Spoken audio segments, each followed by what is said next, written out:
ओम शांति। आज women's international day की आप सभी को बहुत बहुत बधाइयाँ हो।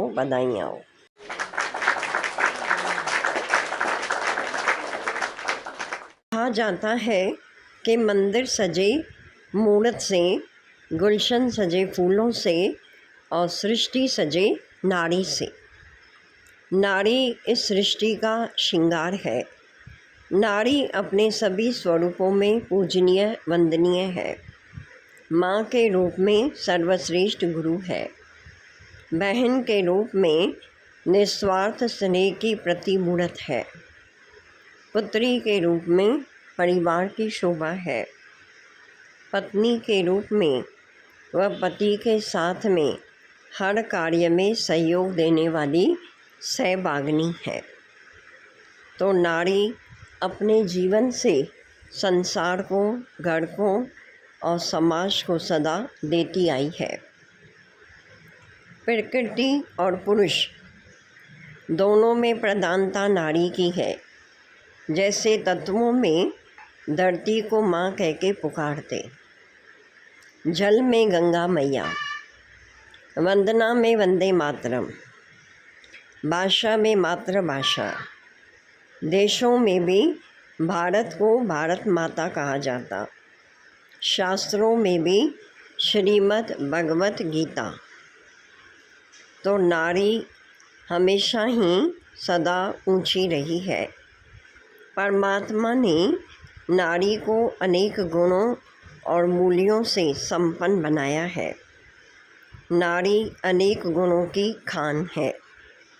जैसे नारी का पहला गुण है त्याग, कि जब शादी होती है तो नारी अपने घर को, पराए घर को अपना घर समझती है, परायों को अपना बनाती है। ये जीवन में परिवर्तन की शक्ति। दूसरा गुण है नारी में कि वो ममतामयी माँ है। अपने बच्चे को सदा ममता के आंचल में, प्यार में पालती है। तीसरा है कि वो सदा उदारता की मूर्ति है। सदा सबको उदार दिल से देती आई है। चौथा है कि वह सहनशीलता की देवी है। घर में सभी के स्वभाव के साथ एडजस्ट करती है। पांचवा है कि स्वागत और सत्कार का दायित्व शुरू से ही नारी निभाती आई है। घर में भी कोई मेहमान आता है तो उसका सत्कार नारी ही करती है। दुनिया में भी बड़े बड़े रिसेप्शन सेंटर पर आप देखेंगे लेडीज़ ही होती है। एयर होस्टेस भी लेडीज़ ही होती है। नारी अर्थात माँ का सबसे बड़ा कर्तव्य है बच्चे को जन्म देना। उसमें जीवन देने का विशेष गुण है जो और किसी में नहीं है। नारी अपने घर में बच्चों को, नारी अपने गर्भ में बच्चे को 9 मास पालना देती है। जैसे वह स्थूल चीज़ों का ध्यान रखती है कि मुझे ठंडा नहीं खाना है, नहीं तो बच्चे को उसका असर पड़ेगा। ऐसे ही 9 मास जो नारी की मानसिक स्थिति होती है उसका असर भी उस बच्चे पर आता है संस्कार के रूप में। जैसे आप देखो कि उस समय नारी की स्थिति अगर शांति की है, खुशी की है, तो बच्चे में भी वो शांति और खुशी के संस्कार आएंगे। अगर उस 9 मास में नारी के मन की स्थिति बिगड़ी हुई है, वह अशांत है, दुखी है, चिंता में है, टेंशन में है, तो बच्चे में भी वह संस्कार आ जाते हैं। तो माँ बच्चे को जन्म भी देती है और साथ में उसकी शरीर की भी पालना करती है, बच्चे को पढ़ाती है, लिखाती है और उसे एक योग्य इंसान बनाती है। तो ये नारी अपने बच्चे की सदा सेवा करती है। नारी जो है उसमें एक परिवर्तन की शक्ति है। नारी में सबसे बड़ी शक्ति है परिस्थिति को बदलने की क्षमता। कि कभी कभी जीवन में समस्याएं आती है, अपने भी साथ छोड़ देते हैं, हालातें कठिन होती है, लेकिन नारी कभी हिम्मत नहीं हारती है, किसी से शिकायत नहीं करती है, समस्या में भी समाधान को ढूंढती है, निराशा को भी आशा में बदल देती है। जैसे एग्ज़ाम्पल है कि घर की स्थिति तनावपूर्ण है, अर्थात घर में पति और बेटे का किसी बात पर झगड़ा है, अशांति है, तो नारी उस वातावरण को शांत करती है, अपने पति को भी समझाती है और बच्चों को भी समझाती है, और वह एक टूटे हुए रिश्ते को जोड़ती है। तो ये नारी में एक परिवर्तन शक्ति है। पहले ज़माने में लोग समझते थे कि नारी अबला है, कमज़ोर है, परंतु नारी वास्तव में कमज़ोर नहीं है। नारी की मानसिक और भावनात्मक शक्ति बहुत महान है। नारी में सहन शक्ति भी बहुत होती है, प्रेम की शक्ति भी होती है। घर में वो सभी के साथ प्रेम से, धैर्य से व्यवहार करती है, अपना आत्मबल कभी कम नहीं करती है, और समय आने पर वो अपने जीवन में बहुत सारी बातों का त्याग भी करती है। और जब कोई जिम्मेवारी आती है तो नारी अचानक बहुत मजबूत बन जाती है। नारी में तीसरी परिवर्तन शक्ति है कि वह वेस्ट को भी बेस्ट बनाती है। ये उसमें अद्भुत गुण होता है कि घर में अगर कोई साधन कम है या मान लो पैसे की कमी है, तो वह सीमित पैसों में भी अपना घर चलाती है। अगर उसके पास समय होता है तो उसका वो सही सदुपयोग करती है, समय को कभी वो वेस्ट नहीं करती है। कोई न कोई कला सीखती है और उसका ध्यान रहता है कि मुझे अपने बच्चे का जीवन में प्रोग्रेस करना है और अपने घर को भी सदा खुश रखना है। नारी छोटी छोटी चीज़ों को भी मूल्यवान बना देती है, यह उसमें सृजन शक्ति रहती है। पहले ज़माने में तो नारियां अशिक्षित रहती थी, पढ़ती लिखती नहीं थी, परंतु आज जो है वो नारी शिक्षा के माध्यम से अपने जीवन और समाज को बदल रही है। हम देखते हैं कि नारी डॉक्टर भी बनती है, इंजीनियर भी बनती है, वकील भी बनती है, राजनेता भी बनती है, शिक्षक भी बनती है। नारी आज सब कुछ बन रही है, और सबसे महत्वपूर्ण, नारी केवल स्वयं नहीं पढ़ती है, परंतु वह अपने पूरे परिवार को शिक्षित करती है। इसीलिए कहा जाता, एक नारी शिक्षित होती है तो पूरा परिवार शिक्षित होता है। और नारी की ये एक विशेषता है जीवन में कि वह सबसे मिलजुल कर रहती है, और नारी के ऊपर बच्चे की रिस्पॉन्सिबिलिटी होती है। वह अपने बच्चे के जीवन में अच्छे संस्कार देकर उसे अच्छे पद पर लाना चाहती है। जैसे आज हमारे इतिहास में दिखाया है कि जीजा माँ ने शिवाजी को बचपन से ही अच्छे संस्कार बने। तो माँ का असर, नारी का प्रभाव बच्चे के जीवन पर ही होता है। बच्चे वही बनते हैं जो वे घर में देखते हैं। इसीलिए कहा जाता कि माँ ही भविष्य की निर्माता है। माँ की रिस्पॉन्सिबिलिटी अपनी फैमिली की तरह भी होती है। नारी परिवार का भावनात्मक केंद्र होती है कि वो भावना से घर की कई परिस्थितियों को बदल देती है। जैसे घर में कभी तनाव है, कभी समस्या आती है, कभी कोई आर्थिक कठिनाई है, तो वह सबको संभालती है, छोटों को भी और बड़ों को भी। धैर्य रखती है और अपने परिवार को सदा जोड़कर रखती है।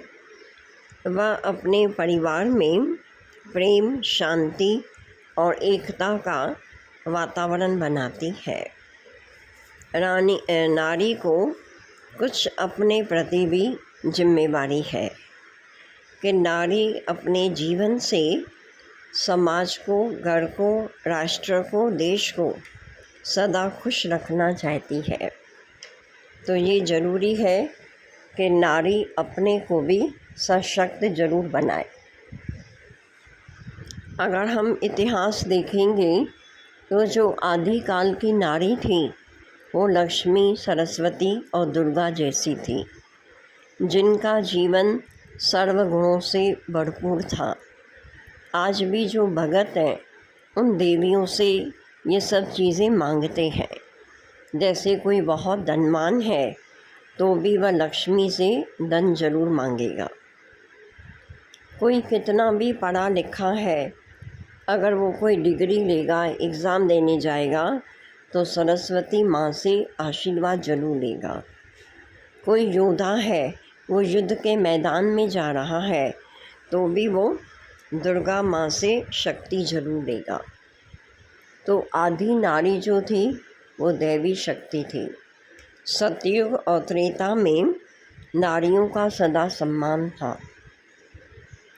कहते हैं लक्ष्मी नारायण, पहले नाम लक्ष्मी का आया, सीता राम, राधे कृष्ण।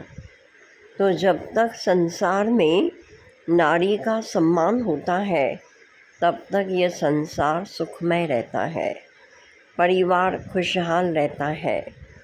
परंतु जैसे ही द्वापर युग आता है तो यह संसार पुरुष प्रधान बन जाता है।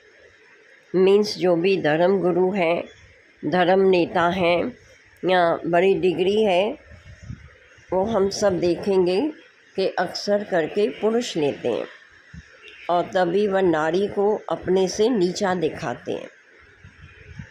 जैसे आपने सुना होगा कि कई सन्यासी कहते हैं कि नारी नरक का द्वार है, या दूसरा कहते हैं कि नारी की अकल पाँव की एड़ी में होती है।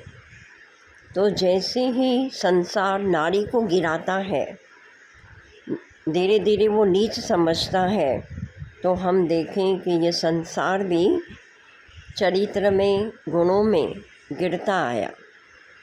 द्वापर से फिर कलयुग आया, जहाँ बहुत सारे विकार बढ़ गए, पाप बढ़ गया, भ्रष्टाचार बढ़ गया।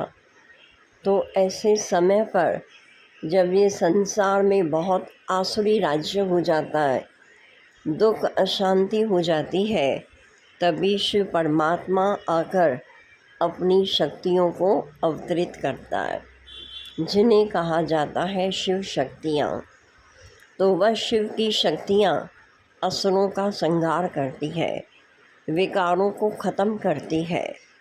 और शिव परमात्मा कहते हैं कि जो नारी है वो ही स्वर्ग का द्वार है, क्योंकि नारी में एक कला होती है कि नारी कोई भी चीज़ को अकेला नहीं खाती है, वो सबको बांटती है।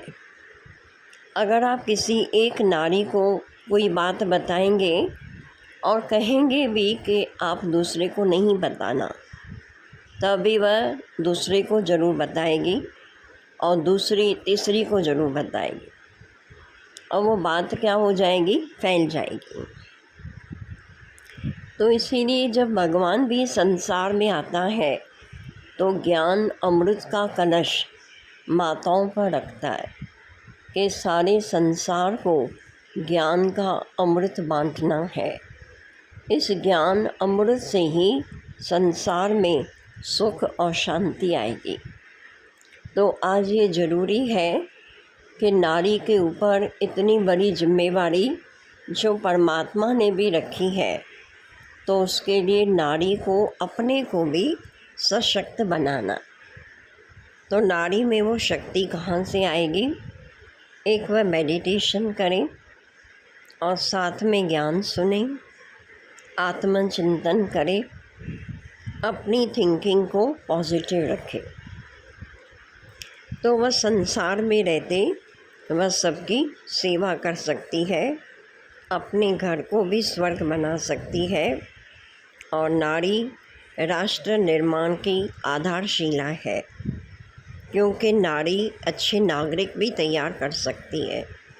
नारी समाज को संस्कार भी देती है, नई पीढ़ी को नई दिशा दिखाती है।